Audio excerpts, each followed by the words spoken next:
Leah Thomas, the biological man who's pretending to be a woman. Some very disturbing, disgusting things came out, including this person having a different Twitter or a different Instagram where he's liking a lot of these posts about getting aroused by pretending to be a female. Actually, what it's about, getting aroused by dressing in women's clothing. This person is a degenerate freak. We've always known this. It's been pretty easy to see.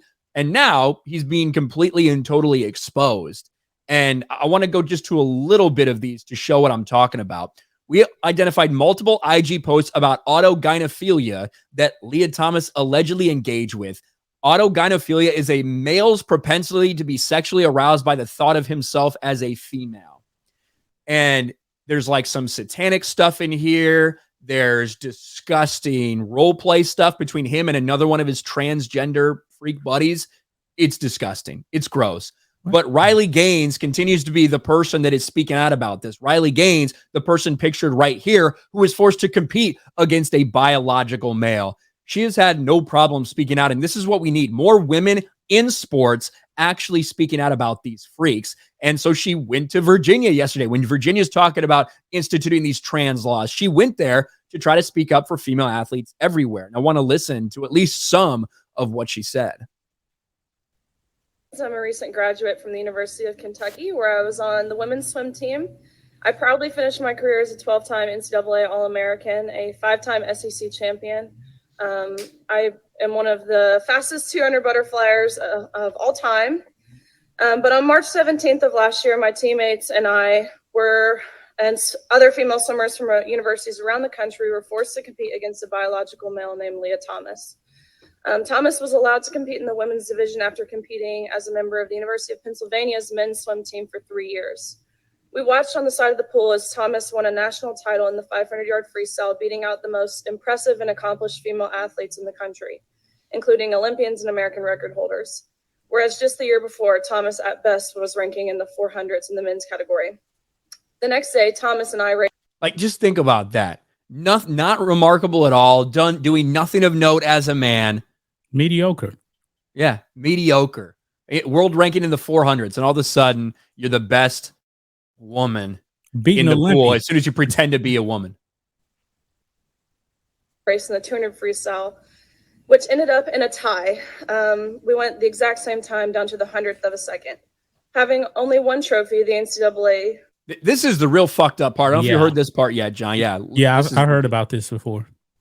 Told me that I would go home empty-handed and this trophy would go to Thomas. And when I questioned this, the NCAA told me that Thomas had to hold it for photo purposes. I was shocked. I felt betrayed and belittled, reduced to a photo op. But my feelings didn't matter. What mattered to the NCAA were the feelings of a biological male.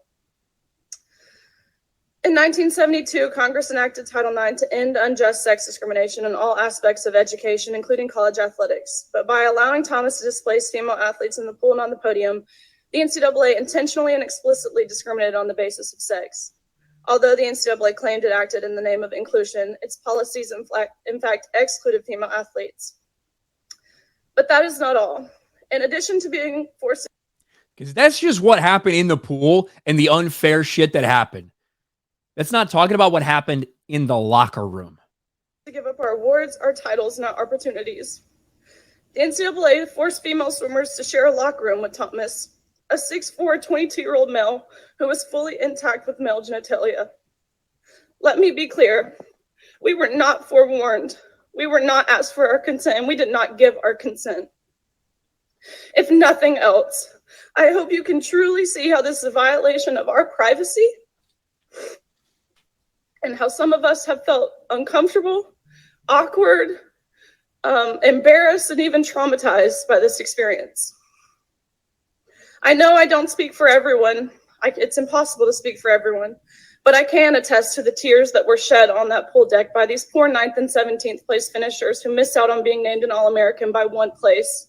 And I can attest to the extreme discomfort in the locker room when you turn around and there's a male watching you undress while exposing himself. I can attest to the anger and frustration from these girls who had worked so hard and sacrificed so much to get to this point. Unfortunately, our experiences are not unique. The number of female athletes who have been denied opportunities, again, traumatized or hurt by policies that claim to be promoting inclusion, is growing at an alarming rate around this country. It's simply unacceptable, and the integrity of women's sports is lost. Thank you. Thank you. So now with everything we know, when we find out that Leah Thomas actually gets aroused by pretending to be a woman, and is in the locker room with these people, probably getting hard, like as he's sitting there looking at them while pretending No doubt to be a woman. about it. This is disgusting and degenerate. This is what the NCAA has supported. Yeah, because Leah/Will Thomas is attracted to women. If you are a straight man and you're surrounded by 20 naked women, guess what? You're probably gonna get the wood up. Let's just be clear about that. And that's probably made those girls very, very uncomfortable. Yeah, that is even beyond just the sports part. The sports part is gross, because the fact that you're putting this person who has an inherent advantage, who is better, who is faster, who is stronger than women, just the reality, and you're letting them get in the pool. You're letting this man beat these women. That's not fair. That's wrong. But when it goes beyond that, this locker room stuff, it becomes more about just sports. And Riley Gaines over and over again has spoken out about this. More women need to continue speaking out about this for it to actually have any impact. Otherwise, the people that are in charge are just going to keep pushing and pushing and pushing. It's going to destroy women's sports, and it's going to destroy the integrity of every single organization that allows this to happen. Yep.